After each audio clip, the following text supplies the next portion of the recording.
Bismillahirrahmanirrahim. Assalamualaikum warahmatullahi wabarakatuh. Perkenalkan, saya Jihan Rahil Ismainti Fadila dari kelompok 10 bersama rekan saya Afifah Yumna Zain ingin menjelaskan tentang Renaissance Eropa dan penjajahan Barat atas dunia Islam. Sebelumnya, terlebih dahulu kita ke pengertian Renaissance. Renaissance berasal dari bahasa Prancis yang memiliki arti kelahiran kembali. Renaissance adalah sebuah periode yang menandakan kelahiran kembali peradaban dan kebudayaan. Gerakan-gerakan Renaissance melahirkan perubahan-perubahan besar dalam sejarah dunia, khususnya Eropa. Perkembangan Renaissance ini bermula dari kesuksesan masyarakat Italia dalam mengelola bidang politik, sosial, ekonomi, dan budaya pada awal abad 15 Masehi. Pada masa tersebut, masyarakat Italia tumbuh dan berkembang menjadi masyarakat kota yang sejahtera. 2. Pembahasan A. Pengaruh Islam di Eropa. Periode modern dalam sejarah Islam bermula dari tahun 1800 Masehi dan berlangsung sampai sekarang. Di awal periode ini, kondisi dunia Islam secara politis berada di bawah penetrasi kolonialisme. Dan baru pada pertengahan abad ke-20, dunia Islam bangkit memerdekakan negerinya dari penjajahan Barat.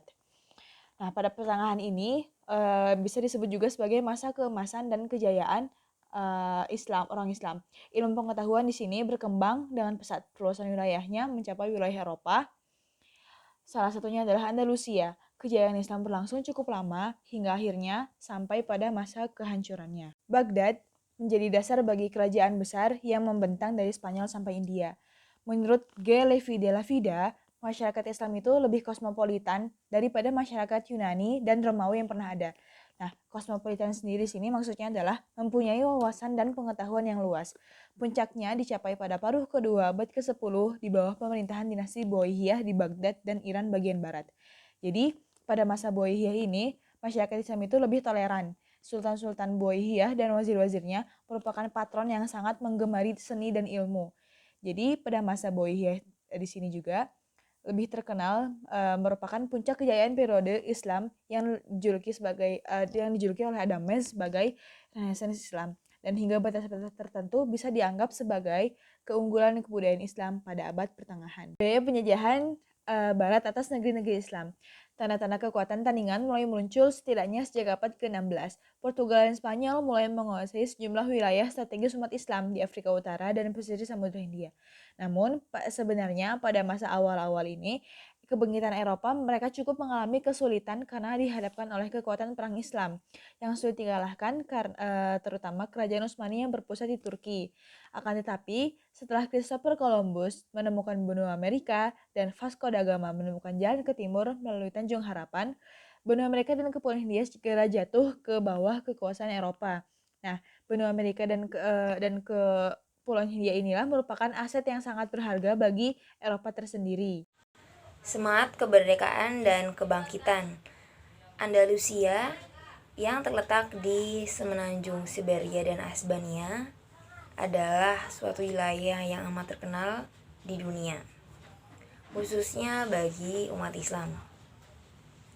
Sebelum Andalusia dikuasai oleh Islam, Andalusia dikuasai oleh kerajaan Yunani yang kemudian berpindah tangan ke kerajaan Romawi untuk menyebarkan ajaran agama Kristen.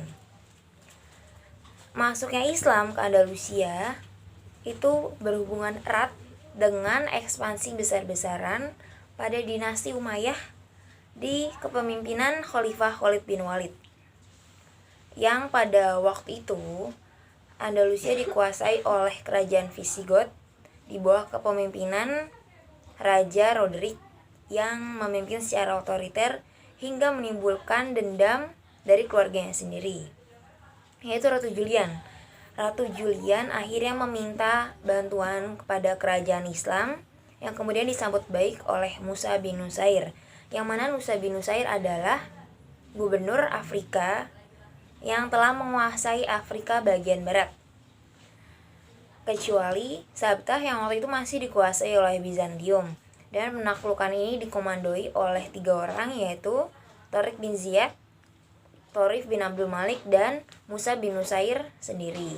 Selama dikuasai oleh Islam pada tahun 711 Masehi hingga 1492 Masehi, umat Islam berperan penting pada kemajuan yang ada di Andalusia. Puncak keemasan terjadi pada masa Abdurrahman An-Nasir ketiga yang dapat membangun Universitas Cordoba yang memiliki perpustakaan lengkap dengan ratusan ribu buku, yang mana kemajuan dalam pendidikan terjadi dalam berbagai bidang, yaitu contohnya bahasa Arab, tafsir, hadis, fikih, filsafat, ilmu kedokteran, kesenian, sastra, sejarah, trigonometri, geografi, pertanian, dan lain-lain. D. Penjajahan Barat atas Islam. Peradaban Islam di dunia mengalami kemunduran pada masa klasik atau pertengahan, yakni sekitar 1250 hingga 1500 Masehi. Penyerangan kota Baghdad oleh bangsa Mongolia yang dipimpin oleh Hulagu Khan merupakan awal mula kemunduran peradaban Islam. Setelah menaklukkan Baghdad, bangsa Mongolia kembali menaklukkan kerajaan lainnya seperti Nablus, Gaza, Syria, dan wilayah lainnya. Pada abad yang sama, terjadinya peradaban Islam di Eropa mengalami kemunduran adalah invasi Kristen di Eropa, tepatnya di Spanyol. Sedangkan di Mesir, para khalifahnya itu hidup dalam kemewahan, hingga akhirnya terjadi konflik internal yang juga menandai kemunduran peradaban Islam. Menurut Nur Aini A. Manan dalam jurnalnya Kemajuan dan Kemunduran Peradaban Islam di Eropa, menuliskan 3 faktor penyebab kemunduran peradaban Islam. Yang pertama adalah tidak adanya ideologi pemersatu, yang mana saat itu kelompok etnis non-Arab sering merusak perdamaian. Yang kedua, permasalahan ekonomi. Saat itu ilmu pengetahuan lebih gencar dibandingkan ilmu perekonomian, sehingga saat itu terjadilah kesulitan ekonomi yang akhirnya berpengaruh pada bidang politik dan militer. Yang ketiga adalah sistem peralihan kekuasaan yang tidak jelas.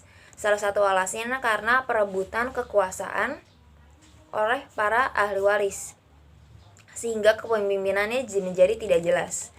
Selain 3 faktor di atas, masih ada beberapa faktor lainnya menjadi penyebab kemunduran peradaban Islam, yakni adanya perang salib, dan serangan dari Mongolia sebagai faktor eksternal.